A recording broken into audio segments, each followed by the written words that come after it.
বিএনপির বন্ধুদের বলবো, আপনারা আমাদের দোস্ত বন্ধু, একসাথে তো অনেকদিন সংসার করেছি, কি বলেন ঠিক কিনা? 20 বছরের সংসার, না হয় আজকে একটু কোনো কারণে একটু আলাদা সংসার করতেছি। রাজনীতিতে সুসম্পর্ক রাখতে হবে, ঠিক না? আজকে এখানে মিটিং, চারিদিকে আমাদের প্যানা, কাল রাত্রি কেন তার উপরে এসে আরেকটা প্যানা লাগাবেন? কেন আমাদেরটা ছিঁড়ে ফেলবেন, চারিদিকে লাগাবেন? অন্য সময় তো লাগাইলেন না। তো এটা তো কোনো দোস্ত বন্ধুর কাজ হলো না, নাকি বলেন? মিটিং তো আপনারাও করবেন, আপনারা যা দিয়ে হুমকি দেন। নোয়াখালীর যে বিএনপির নেতা বলেছেন বিএনপি ক্ষমতায় গেলে জামাত নিষিদ্ধ করবেন, এটা আওয়ামী লীগের সুরে আপনি কথা বলেছেন। যে ফ্যাসিবাদকে বিদায়ের জন্য আমরা রাজপথে থেকে ফ্যাসিবাদ বিরোধী সংগ্রাম করেছি, তাদের মুখে কেন আবার সেই ফ্যাসিস্ট স্টাইলে আমরা হুমকি শুনতে পারবো? চোখ রাঙানো, বিদ্যমাতকে দমন করা, হিংসা, দাম্ভিকতা, অহংকার, মাস্তানি, চাঁদাবাজি যে বাংলার মানুষ পছন্দ করে না। ঢাকা বিশ্ববিদ্যালয়, জাহাঙ্গীরনগর, চট্টগ্রাম, রাজশাহীতে দেশের শ্রেষ্ঠ বিদ্যাপীঠের ছেলেরা ভোট দিয়ে এই চাঁদাবাজদেরকে ব্যর্থ করে দিয়ে প্রমাণ করেছে তোমাদের স্থান বাংলাদেশে হবে না। এরাও এই 4টা বিশ্ববিদ্যালয়ে আমাদের শিবিরের ছেলেদেরকে চোখ রাঙাইতো, হলে থাকতে দিত না, ইফতার করতে গেলে পিটাইতো, নামাজ পড়লে পিটাইতো, দাড়ি দেখলে পিটাইতো। কি পিটাইতো কিনা বলেন? আর বলতো রক কাটা, পাকিস্তানি, রাজাকার, কত গালি দিয়েছে। সব গালিকে ভুল প্রমাণ করে বিশ্ববিদ্যালয়ের ছেলেরা ভোট দিয়ে যারা গালি দিয়েছে তাদেরকেই হারিয়ে দিয়েছে।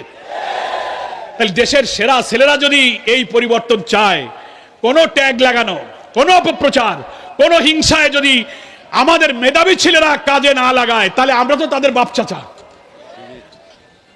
আমরা তাদের বাপ চাচা, দাদা, আমারই তো ছেলে ওরা।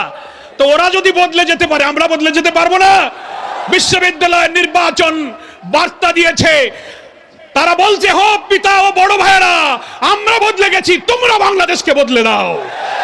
আগামী ফেব্রুয়ারি নির্বাচনে ইনশাআল্লাহ বিশ্ববিদ্যালয়ের নির্বাচনে যে জোয়ার তৈরি হয়েছে, দাঁড়িপাল্লাকে বিজয়ী করে আমরা সেই জোয়ারের মধ্য দিয়ে নতুন বাংলাদেশ আমরা ইনশাআল্লাহ গড়ে তুলব। অসীম ধৈর্য ধারণ করতে হবে, কোনো উস্কানিতে পা দেওয়া যাবে না। সমালোচনা অনেক হবে। কোন দল, একটা দল ফেসবুকে স্ট্যাটাস দিয়ে বলেছে, আমরা সংস্কার, অংশীদারিত্বের রাজনীতি, দেশ গঠন, অভ্যুত্থানে কোনো ভূমিকা রাখিনি। আরে বাবা, তোমরা নতুন ছাত্রদের দল, রাজনীতিতে জামাত ইসলামীর সাথে পাল্লা দিতে গেলে আরো বহু দূর যাইতে হবে। জন্ম নিয়েই বাপের সাথে পাল্লা দিও না। একটা বুড়ো মাজা কুজো করে রাস্তা দিয়ে হেঁটে যাচ্ছে, মাজা কুজো হয়ে গেছে, লাঠি হাতে। একটা যুবক ছেলে এসে বলতেছে, ও বুড়ো, তোমার মাজা এত কুজো হয়েছে কেন? তা উনি মাথাটা সোজা করে বলতেছে, বাবা, এই পর্যন্ত আসো, এই পর্যন্ত আসো, মাজা কেন কুজো হয়? জামাত ইসলামী সংস্কার চায় না, জামাত ইসলামী নতুন সংবিধান সংরক্ষণে ভূমিকা রাখেনি।